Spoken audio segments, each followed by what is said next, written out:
주의 이름으로 신앙 고백합니다. 하늘에 계신 우리 아버지여, 이름이 거룩히 여김을 받으시오며 나라가 임하시오며 뜻이 하늘에서 이루어진 것 같이 땅에서도 이루어지이다.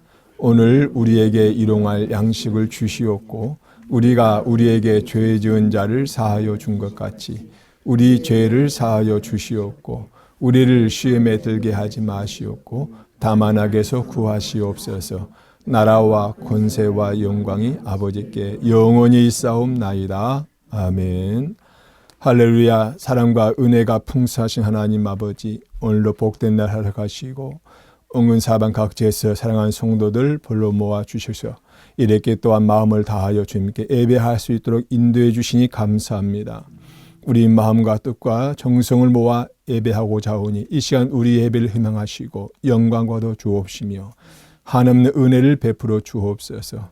예수님 이름으로 기도하옵나이다. 아멘.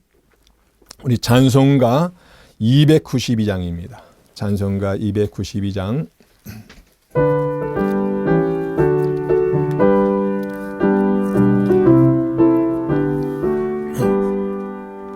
주 없이 살 수 없네 죄인의 구주여, 그 귀한 보배 피로 날 구속하소서. 그 주의 사랑으로 흘리신 보혈이 내 소망 나의 위로 내 영광 됩니다. 주 없이 살 수 없네 나 혼자 못소리. 힘없고 부족하며 지혜도 없도다. 내 주는 나의 생명 또 나의 주님이라. 주님을 의지하여 지혜를 얻으리. 주 없이 살 수 없네 내 주는 아신다. 내 영의 깊은 간구 마음의 소원을 주께 나의 마음 네 알아주리요. 내 마음 위로하사 영원케 하시네. 주 없이 살 수 없네 세월이 흐르고 이 깊은 고독 속에 내 생명 끝나도 사나운 풍랑일 때 날 지켜주시니 내 곁에 계신 주님 늘 힘이 됩니다. 아멘. 492장입니다.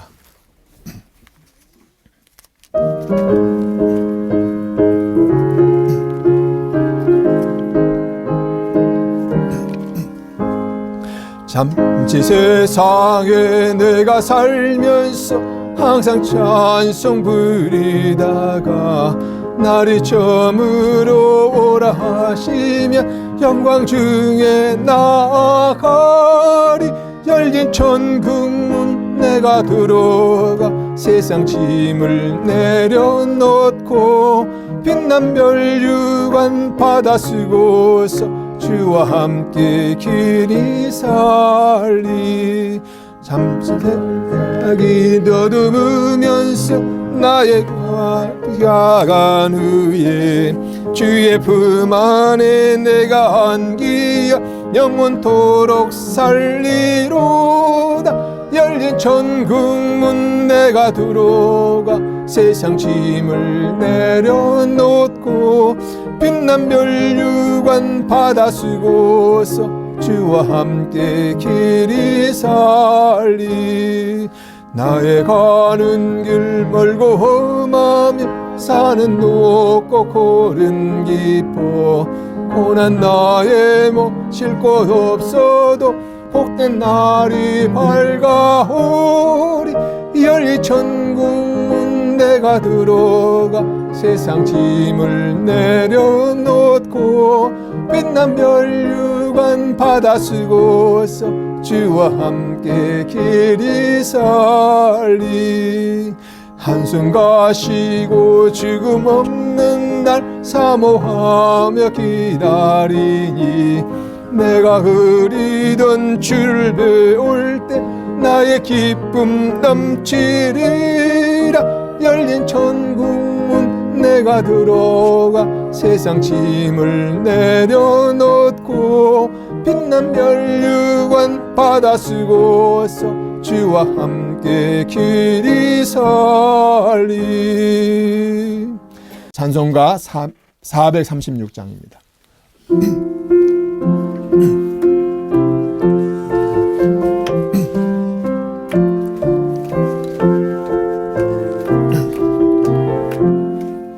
나 이제 주님의 새 생명 얻음모 옛것은 지나고 새 사람이로다. 그 생명 내 맘에 강같이 흐르고 그 사랑 내게서 해같이 빛난다. 영생을 누리며 주 안에 살리라. 오늘도 내일도 주 함께 살리라.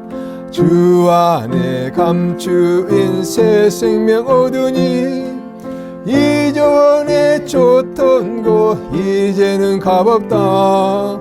하늘의 은혜와 평화를 맛보니 찬송과 기도로 주 함께 살리라. 영생을 누리며 주 안에 살리라.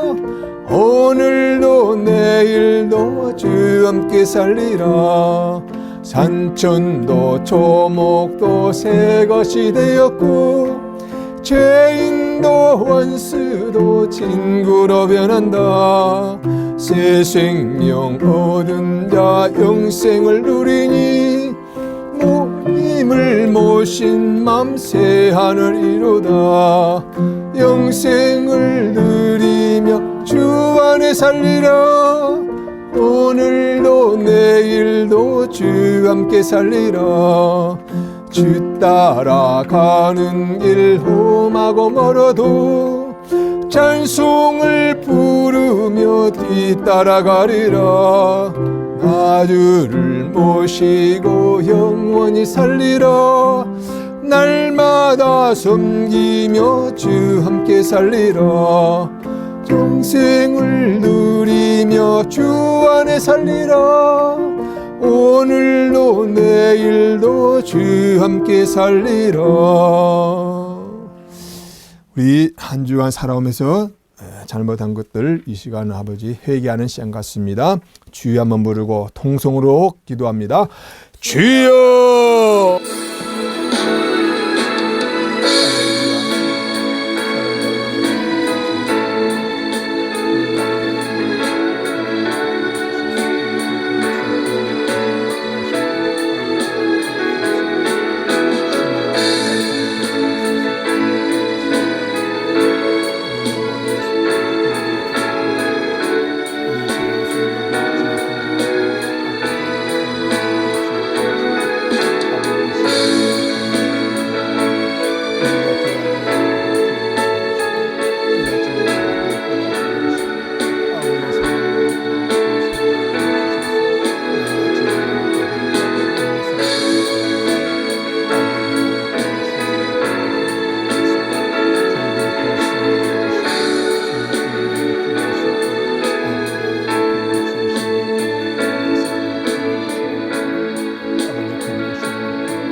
사랑의 하나님, 저희들이 한 주간 살아오면서 알게 모르게 지었던 죄들을 내어놓고 회개 기도했습니다.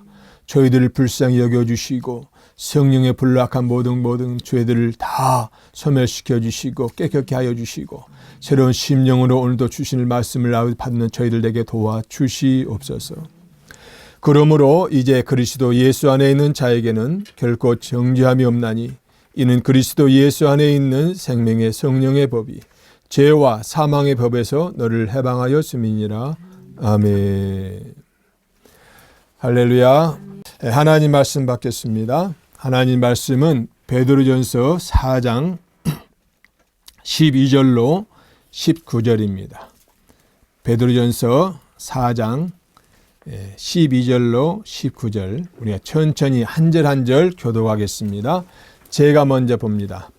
사랑하는 자들아, 너희를 연단하려고 오는 불시험을 이상한 일 당하는 것 같이 이상히 여기지 말고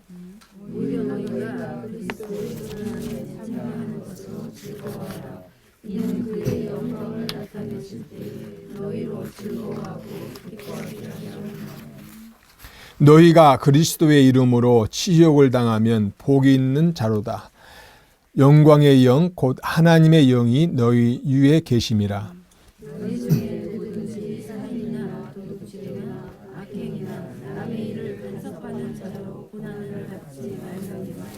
만일 그리스도인으로 고난을 받으면 부끄러워하지 말고 도리어 그 이름으로 하나님께 영광을 돌리라.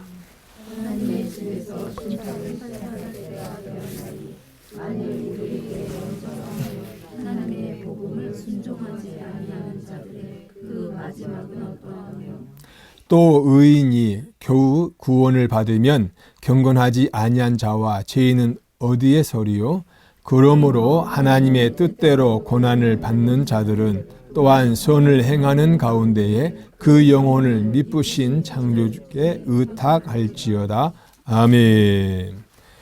지난주에 베드로전서 4장 1절로 11절 말씀을 가지고 선한 청지기가 되라는 제목으로 세 가지를 말씀드렸습니다.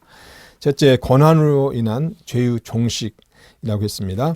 베드로 사도는 현재 로마 제국에 의해서 고난을 당하는 우리 성도들이 믿음으로 고난을 당하는 것이 예수님께서 우리를 위해 당하신 고난과 동일하다고 말씀하면서 예수님께서 우리에게 주신 그 믿음을 가지고 우리들이 성도들로부터 공격을 또 보호받을 수 있도록 갑옷을 입으라고 이렇게 말씀했죠.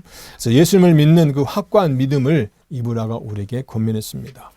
인간의 육적인 욕심을 부추기는 것이 사탄의 계략입니다. 그런데 그 사탄의 계략부터 우리가 이길 수 있는 방법은 바로 하나님이 주신 믿음, 그 은혜의 갑옷을 입었을 때만이 가능하다는 사실이고, 이러한 것이 바로 우리의 모든 죄를 종식할 수 있는, 또 우리가 고난을 이길 수 있는 길이라고 말씀하고 있습니다. 두 번째는 사람들의 비방과 하나님의 위로입니다. 초대교회 시대의 성도들은 예수를 믿는 것 때문에 동족 이스라엘 백성들과 또 이방들로부터 비방과 또 여러 가지 천대를 받았습니다. 지금도 온갖 비난과 비방을 말을 우리가 성도들이 듣는 가운데 있는데, 그럼에도 불구하고 우리는 믿음을 지키고 또한 하나님의 거룩성을 나타낼 줄 믿습니다. 사람들의 비방을 두려워하지 말고 정말로 하나님의 말씀으로 위로를 받기를 바란다고 말씀드렸습니다. 세 번째는 선한 청지기가 되라고 했습니다. 베드로 사도는 마지막 때 성도들이 해야 할 일들을 나열했습니다. 먼저 정신을 차리고 근신하여 기도하라. 또 서로 사랑하라. 또 서로 또 대접하라. 또 은사 받은 대로 하라고 했습니다. 그러면서 말하려는 사람은 하나님의 말하는 것처럼 하고, 또 봉사하려는 사람들은 하나님이 공급해 주신 힘으로 하라고 이렇게 우리에게 말씀했습니다. 뿐만 아니라 우리 각자 주신 사역을 할 때에 하나님께서 주신 여러 가지 은혜를 맡은 선한 청지기 같이 우리에게 봉사라고 말씀했습니다. 자, 오늘은 베드로전서 4장 12절로 19절 말씀을 가지고 믿음으로 고난을 극복하자라는 제목으로 세 가지를 살펴보고 은혜를 나누겠습니다. 우리가 따라합시다. 믿음으로 고난을 극복하자. 첫째는 연단하는 불시험을 이깁시다. 12절로 13절 우리 함께 보겠습니다. 사랑하는 자들아 너희를 연단하려고 오는 불시험을 이상한 일 당하는 것 같이 이상히 여기지 말고 오히려 너희가 그리스도의 고난에 참여한 것으로 즐거워하라. 이는 그의 영광을 나타내실 때에 너희로 즐거워하고 기뻐하게 하려 함이라. 베드로 사도는 성도들을 사랑하는 자들이라고 불렀습니다. 이 당시 로마의 박해는 갈수록 심해졌죠. 그래서 이때가 이제는 마지막이라 할 수 있는 그런 시대가 왔기 때문에 사는 성도들에게 사랑하는 자들아 이렇게 부를 수 있는 것이죠. 더 이상 누구도 피할 수 없는 그 고난이 왔기 때문에 이제는 그 사랑하는 성도들 정말 마지막일 수밖에 없는 그런 상태에 있는 성도들을 바라보면서 사랑하는 자들이라고 말하고 있습니다. 그만큼 그 상황이 급박하다는 것을 우리에게 보여주고 있죠. 그러면서 닥쳐올 박해가 연단하는 불시험 같다고 이렇게 말씀하고 있습니다. 사실 베드로 사도는 베드로전서 1장 서두에서 이미 이 불시험, 즉 우리의 가지고 있는 그 믿음을 불로 연단하여 없애질 금보다 더 귀하다고 말씀하셨는데 베드로전서 1장 7절에 너희 믿음의 확실함은 불로 연단하여도 없어질 금보다 더 귀하여 예수 그리스도께서 나타나실 때에 칭찬과 영광과 존귀를 얻게 하려 할 것이니라 하셨습니다. 그럼에도 불구하고 다시금 연단하는 불시험을 언급하는 것은 그만큼 로마 제국의 박해가 또 갈수록 강도가 심해졌기 때문입니다. 예수님께서도 마태복음 24장에서 그때 왜 큰 환란이 있겠습니다. 창세로부터 지금까지 이런 환란이 없겠고 후에도 없으리라고 이렇게 말씀하셨는데 이런 경고처럼 얼마나 큰 환란이 왔습니까? 돌 위에 돌 하나도 남지 않고 다 무너뜨려지는 그런 엄청난 환란이 있었습니다.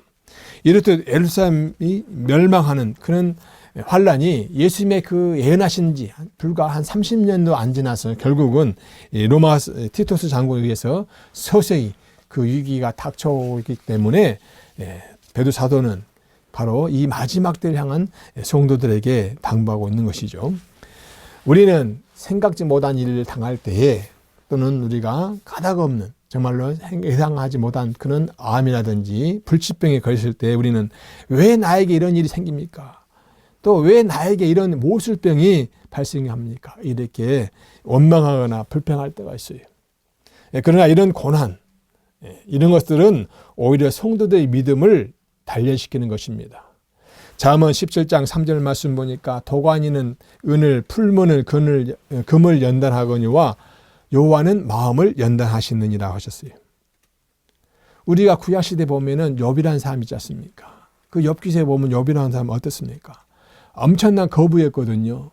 성경에 그 거부라고 표현된 것이 딱 3명 나오는데 그 중에 첫 번째가 이 욥이에요. 그 정도로 엄청난 거부입니다. 그런데 그의 모든 재산 또 10자녀가 하루아침에 싹 잃어버리는 정말로 황당한 일 당하죠. 뿐만 아니라 자신의 몸에 악창이 생겼는데 기와장으로 긁어도 시원치 않는 그런 고통을 받고 있었어요. 그럼에도 불구하고 그는 하나님께 불평하지 않습니다. 그러면서 이런 믿음을 보이죠. 욥기서 23장 10절 말씀 보니까 내가 가는 길을 그가 아시나니 그가 나를 단련하신 후에는 내가 순금같이 되어 나오리라. 이 얼마나 큰 믿음입니까? 정말로 금쪽 같은 내 자식들이 하루아침에 죽었는데 그 수많은 재산을 하루아침에 잊어버렸는데 얼마나 황당하겠습니까? 그럼에도 불구하고 하나님을 비판하지 않고 오히려 나를 단련하시는 거라고 생각하고 내가 순금같이 나와야겠다 하는 그 믿음, 이 욥의 믿음을 보시길 바랍니다. 하나님께서 허락하신 연단은요, 성도들의 믿음을 확실하게 만듭니다. 견고하게 만들어줘요. 정결한 삶을 살도록 만들어준다는 것입니다. 다니엘서 12장 10절 말씀 보니까 많은 사람이 연단을 받아 스스로 정결하게 하며 희귀할 것이나 악한 사람은 악을 행하리니 악한 자는 아무것도 깨닫지 못하되 오직 지혜 있는 자는 깨달으리라. 내게 닥쳐온 그 불행이 하나님의 어떤 연유로서 왔다고 생각하는 사람은 거기서 뭔가 지혜를 얻고 깨달음 얻고 더 발전할 수가 있고 하는데, 어떤 사람은 거기서 원망불평이에요. 왜 내게 이런 것이 옵니까? 하나님이 이럴 수 있습니까? 그래서 어떻습니까? 결국은 하나님을 떠나거나 악한 일을 하다가 결국은 멸망으로 간다는 거예요. 사실 연단을 받는다는 것은 기쁜 일은 아닙니다. 누가 그 불행이나 그는 고난을 좋아할 사람 누가 있겠습니까? 그러나 그 연단 받는 일은 자체는 힘들고 슬픈 일이지만, 우리 옛말에 고진감래라고 정말 힘든 일 뒤에는 낙이 있다고 하지 않습니까? 그것처럼 그 고난을 잘 극복하면은 오히려 기쁨의 날이 있다는 사실입니다. 정말로 하나님이 우리에게 주신 그 연단 후에는 그 이상의 상급이 있다는 사실을 믿으시길 바랍니다. 성경에는 의와 평강의 열매를 맺는다고 해요. 히브리서 12장 11절 말씀 보니까 무릇 징계가 당시에는 즐거워 보이지 않고 슬퍼 보이나 후에 그로 말미암아 연단 받은 자들은 의와 평강의 열매를 맺느니라. 고난은 참 괴로운 일이죠. 그러나 우리는 그 고난만 보지 마시고 고난 너머에 계시는, 고난 뒤에 계시는 주님을 바라보시길 바랍니다. 그래서 베드로 사도는 오히려 너희가 그리스도의 고난에 참여하는 것을 즐거워하라. 이는 그의 영광을 나타내실 때에 너희로 즐거워하고 기뻐하게 하려 함이라고 하셨습니다. 사랑하는 성도 여러분, 현재 여러분에게 가지고 있는 문제들이 고난이라고 말할 정도로 힘든 상황입니까? 코로나 팬데믹 이후에 정말 우리 한국뿐 아니라 전 세계적으로 경제적 위기가 왔습니다. 많은 가정들이 어려움을 당하고 있습니다. 그러나 우리를 힘들게 하는 것은 맞지만은 그것을 고난으로 여길 정도의 큰 문제는 아니라고 생각합니다. 만일 그것이 고난이라고 생각한다면 하나님께 오히려 감사와 찬양하시길 바랍니다. 무엇을 두려워하십니까? 고난 너머에 계신 주님을 바라보시고 다가오는 불시험을 이겨내시길 바랍니다. 흔들지 않는 믿음으로 승리하시길 주의 이름으로 축복합니다. 두 번째는 고난받는 자에게 주시는 복이 있습니다. 우리 14절로 16절 함께 보겠습니다. 너희가 그리스도의 이름으로 치욕을 당하면 복이 있는 자로다. 영광의 영 곧 하나님의 영이 너희 위에 계심이라. 너희 중에 누구든지 살인이나 도둑질이나 악행이나 남의 일을 받지 말니와 만일 그리스도인으로 고난을 받으면 부끄러워하지 말고 도리어 그 이름으로 하나님께 영광을 돌리라. 아멘. 베드로 사도는 그리스도의 이름으로 치욕을 당하면 복 있는 자라고 말합니다.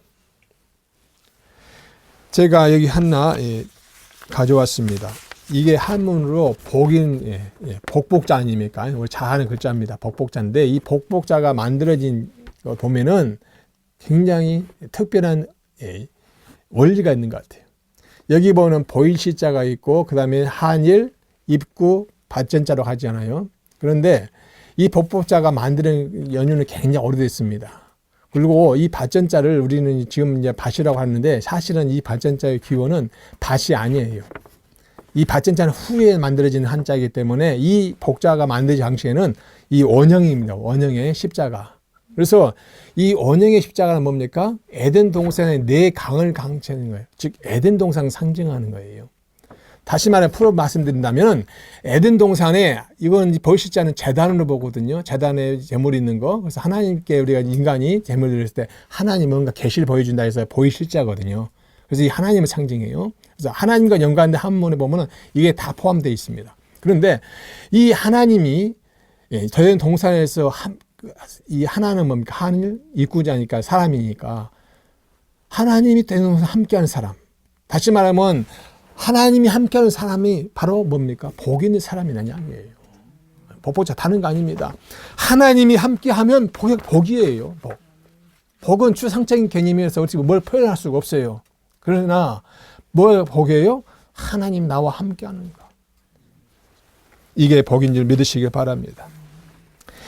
그래서 아담이 하나님과 함께함으로 복 있는 자가 되었고 그 후손인 우리들도 바로 복을 받을 존재였지만 아담의 원죄로 인해서 어떻습니까?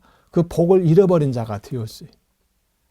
에덴 동산 쫓겨나고 영원히 살 인생이, 영원한 영생할 수 있는 그런 우리 삶이 일생으로 바뀌었다는 사실이죠. 그러나 이제는 예수 그리스도를 통해서 다시 우리가 복받은 존재가 된 줄 믿으시길 바랍니다. 하나님께서는 우리에게 아브라함을 통해서 복을 허락하셨고 예수 그리스도를 통해서 그 복받을 존재로 허락하신 줄 믿으시길 바랍니다. 그래서 예수 그리스도를 믿는 믿음이 바로 우리를 큰 복의 길로 인도할 것입니다. 그러므로 예수 그리스도의 이름으로 치욕을 받으면 하나님께 인정을 받는 것이고 복을 받을 자인 것을 우리는 기억해야 됩니다. 왜냐고요? 오늘 말씀 보니까 우리에게는 영광의 영, 하나님의 영, 성령이 계시기 때문입니다. 욥도 이렇게 고백했어요. 욥기서 33장 4절 말씀 보니까 하나님의 영이 나를 지으셨고 전능자의 지훈이 나를 살리시느니라. 인간이 어떻게 탄생했습니까? 아담이 어떻게 지음받았습니까? 먼지와 같은 흙으로 빚어서 그 흙에게 하나님의 생기가 들어와서 생명이 돼서 살아난 거 아닙니까? 그래서 인간이 된 거거든요. 즉 다시 말하면 인간은 하나님의 영이 없이는 살 존재가 아니란 이야기예요. 다른 짐승들은 흙으로 빚었습니다. 그리고 그에게는 그래서 각 짐승들은 혼밖에 없어요. 그러나 유일하게 인간만은 뭐가 있어요? 영이 있다는 거예요. 하나님과 교제할 영이 있다는 거예요. 왜? 하나님이 생기를 불어줘서 우리에게 영을 불어주셨기 때문에, 생명을 만들어 주셨기 때문에. 그래서 우리는 바로 이 영, 전능자의 하나님의 기운이 우리를 살리고 있는 줄 믿으시길 바랍니다. 바울 사도도 로마서 8장 14절에 무릇 하나님의 영으로 인도함을 받는 사람은 곧 하나님의 아들이라고 말씀했습니다. 예수 그리스도를 믿음으로 우리는 양자의 영을 받아서 하나님의 아들이 되었어요. 그래서 우리는 요 하나님을 뭐라 부릅니까? 아버지라고 부를 수도 있잖아요. 이 아바란 말은 아빠라는 뜻이거든요. 아빠, 아버지라는 거예요. 따라서 베드로 사도는 16절에서 그리스도인으로 고난을 받으면 부끄러워하지 말고 도리어 그 이름으로 하나님께 영광을 돌리라 이렇게 말한 거예요. 제가 처음 개척했던 것이 송탄입니다. 송탄. 98년도 IMF 맞았을 때입니다. 서울서 내려와가지고 차 개척했는데 가장 다 모든 사람들 어려울 때예요. 그러니까 그 개척한 것도 굉장히 어려웠어요. 그런데 그 지역이 지하 반자의 지상 4층, 그래서 이렇게 5세대, 그러니까 양쪽 따지면은 10세대 이상 되는 그런 빌라가 한 100여 채가 있는데 어마어마한 넓죠. 제가 거기 개척하면서 하루에 오전에, 그러니까 하루에 2번, 오전 4시간, 또 점심 먹고 오후에 또 4시간 해서 매일매일 전도 다녔습니다. 방문 다녔습니다. 매우, 그러니까 가가호, 매 그 방마다, 집마다 이렇게 벨 누르고, 부르고, 두드리고 하면서 전도를 했어요. 그 다음은 어떻습니까? 욕설을 듣지 않는가 하며, 때로는 소금을 맞았고요. 어떤 지는 물 뿌리고 하더라고요. 그런 걸 봤는데, 한두 번이 아니었죠. 그런데 그때 그 소금을 맞고 욕설 들을 때마다 내 마음에 기쁨이 있는 거예요. 아, 잘했다고 하는 성령의 그런 칭찬을 듣는 것 같아요. 하늘에 정말 상급이 쌓이는 그런 느낌을 받았어요. 그럴 때마다. 그래서 내가 하나님 감사합니다. 욕을 들을 때마다. 사랑하는 새일성교회 성도 여러분, 나쁜 짓 하다가 고난받는 것은요, 자신이 지은 죄값이기 때문에 그건 당연한 겁니다. 그러나 죄 없으신 주님, 우리를 위해서 고난당하신 주님을 위해서 우리가 고난을 당한다는 것은 오히려 영광이고 복인 줄 믿으시길 바랍니다. 그 주님을 위해서 받는 고난은요, 슬픔이 아니라 기쁨이에요. 그래서 하나님은 우리가 어떠한 고난이 있다 할지라도, 어떤 시험을 당한다 할지라도 우리에게는 피할 길을 주시고 더한 시험을 주시지 않는다고 말씀해 주셨어요. 고린도전서 10장 10절, 13절 말씀 보니까 사람이 감당할 시험 밖에는 너희가 당한 것이 없나니 오직 하나님은 미쁘사 너희가 감당하지 못할 시험 당함을 허락하지 아니하시고 시험 당할 즈음에 또한 피할 길을 내사 능히 너희로 감당하게 하시느니라. 그뿐입니까? 생명의 멸류관을 주시겠다고 약속하셨어요. 야고보서 1장 12절 말씀 보니까 시험을 참는 자는 복이 있나니 이는 시련을 견디어낸 자가 주께서 자기를 사랑하는 자들에게 약속하신 생명의 멸류관을 얻을 것이기 때문이다 하셨어요. 사랑하는 성도 여러분, 온 우주를 만물을 창조하시고 주관하시는 전능하신 하나님이 나와 함께 하시는데 왜 걱정하십니까? 모든 것을 주시고 입히시고 채우시는 분이 나와 함께 하는데 무슨 걱정을 하십니까? 예수 그리스도 이름으로 치욕받는 것은 오히려 영광이 되는 줄 믿으시길 바랍니다. 예수 믿는 것 때문에 핍박을 받는다면 오히려 하나님께 감사하십시오. 찬양하십시오. 그리고 하나님의 영광을 찬양 올려서 좀 하나님의 놀라우신 복이 임하는 그런 삶을 사시기를 주의로 축복합니다. 세 번째는 아버지께 나아갑시다. 우리 17절로 19절 말씀입니다. 함께 봅니다. 하나님의 집에서 심판을 시작할 때가 되었나니 만일 우리에게 먼저 하면 하나님의 복음을 순종하지 아니하는 자들의 그 마지막은 어떠하며 또 의인이 겨우 구원을 받으면 경건하지 아니한 자와 죄인은 어디에 서리요. 그러므로 하나님의 뜻대로 고난을 받은 자들은 또한 선을 행하는 가운데에 그 영혼을 미쁘신 창조주께 의탁할지어다. 아멘. 여기서 하나님의 집은 곧 성전, 교회를 의미해요. 그런데 하나님의 집에서 심판이 시작할 때가 되었다고 말합니다. 사실 심판의 대상은 누굽니까? 이 세상의 악인 아닙니까? 이 세상이거든요. 즉 악인들이 머무는 땅이 세상이 그 심판의 대상입니다. 시편 96편 13절 말씀 보니까 그가 임하시되 땅을 심판하러 임하실 것입니다. 그가 의로 세계를 심판하시며 그의 진실하심으로 백성을 심판하시려다. 또 성경에 보면은 세상 사람들이 예수를 믿지 않는 것 때문에 이미 심판을 받았다고 말씀하셨어요. 즉 불신자들은 멸망의 길로 가도록 예정되었다고 말씀하고 있습니다. 요한복음 3장 18절에 그를 믿는 자는 심판을 받지 아니하는 것이요 믿지 아니하는 자는 하나님의 독생자의 이름을 믿지 아니함으로 벌써 심판을 받은 것이니라. 놀라운 것은 베드로 사도가 하나님의 심판이 어디서 시작한다고 했어요? 하나님의 집, 교회에서부터 시작한다는 거예요. 또 의인으로부터 시작해서 악인에까지 이르게 한다고 말씀하고 있는 겁니다. 사실 예수님이 이 땅에 오심으로써 이미 심판 때가 온 거예요. 왜냐하면 성경 말씀 보니까 알곡과 쭉정이를 고르신 일을 하시게 주님이 오셨다고 했었거든요. 누가복음 3장 16절 17절 말씀 보니까 요한이 모든 사람에게 대답하여 이르되 나는 물로 너에게 세례를 베푸거니와 나보다 능력이 많으신 이가 오시나니 나는 그의 신발끈을 풀기도 감당하지 못하겠노라. 그는 성령과 불로 너희에게 세례를 베푸실 것이요 손에 키를 들고 자기의 타작마당을 정하게 하사 알곡은 모아 곡간 들이고 쭉정이는 꺼지지 않는 불에 태우시리라.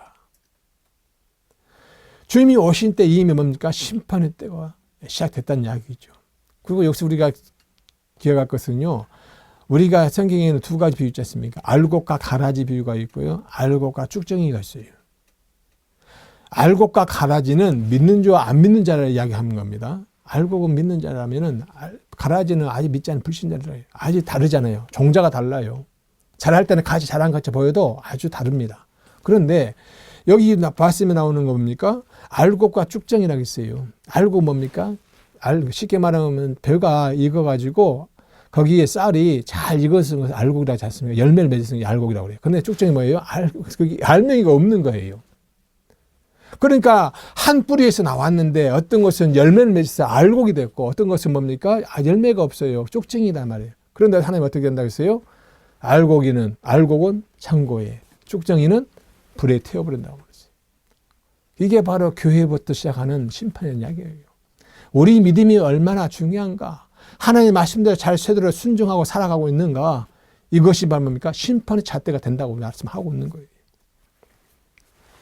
그럼에도 우리 그리스도인들이 이런 세상의 무상문화와 또 물질 만능주의에 젖어가지고 그런 불의를 보면서도 지적하지 못하고 오히려 그 불의에 편승해서 살고 있으니까 하나님이 내버려 두시겠냐 이 말이죠. 이번에 이태원 사건도 보면 그렇지 않습니까? 세상에 그 좋은 문화도 많은데 왜 귀신 섬기는 그런 거 참석하고 그런 게 빠지다가 결국은 그런 불행을 당하니까 참 안타까운 이야기지 일 아닙니까?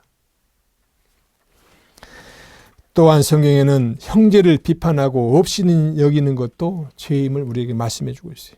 로마서 14장 10절 말씀 보니까 내가 어찌하여 내 형제를 비판하느냐? 어찌하여 내 형제를 없인 여기느냐?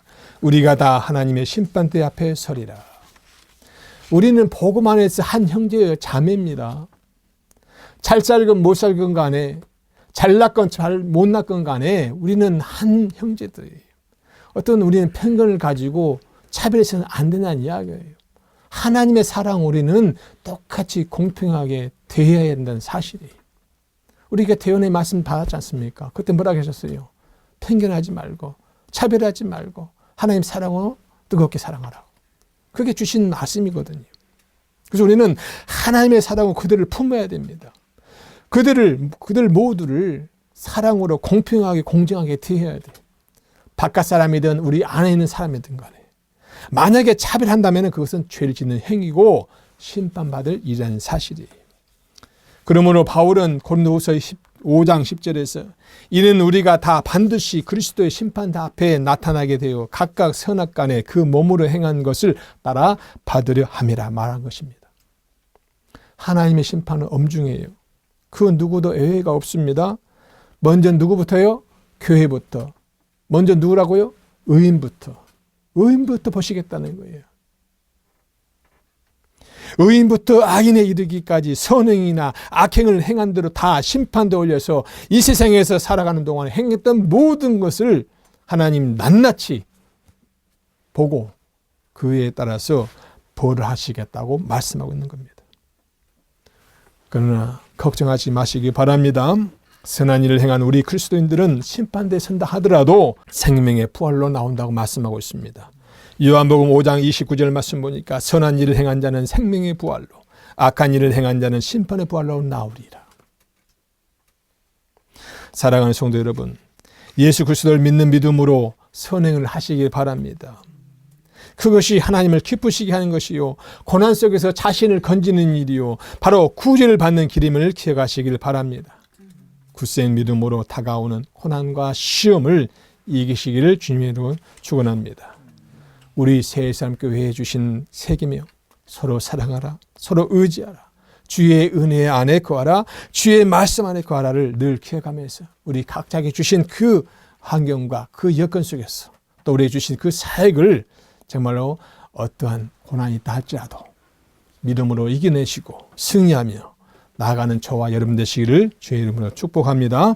우리 다 같이 말씀을 생각하시면서 주여 한번 부르고 뜨겁게 기도하겠습니다. 주여!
사랑의 하나님 감사합니다.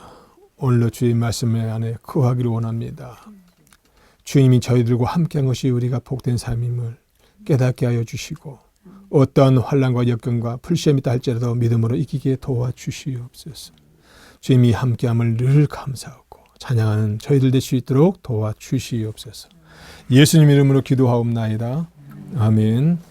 우리 찬송가 422장 찬송 들으신 예물 위해서 기도하고 축도로 예배 마치겠습니다.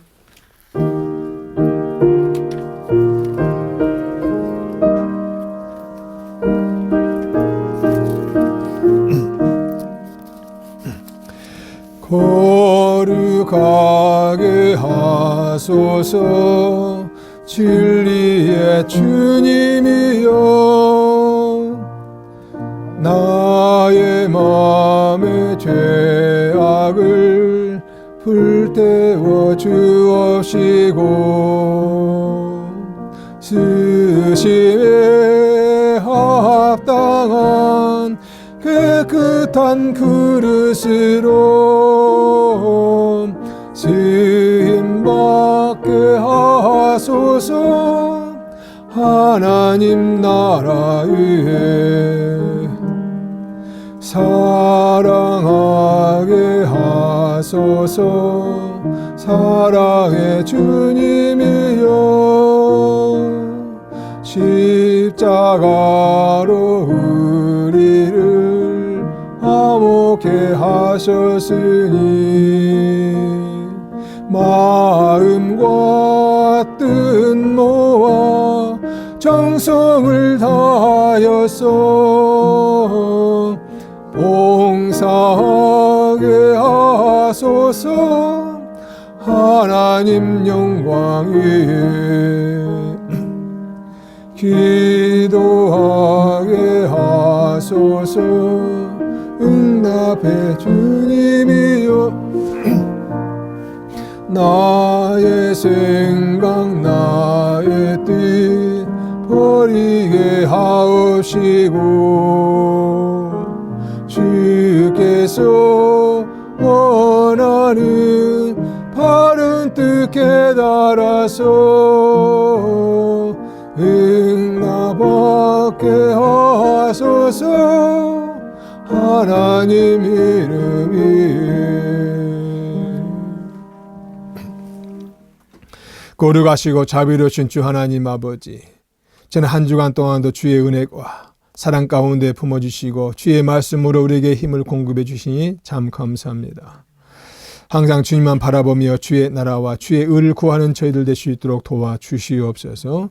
이 시간 저희의 마음과 정성과 뜻을 모아 하나님께 예물 올려드립니다.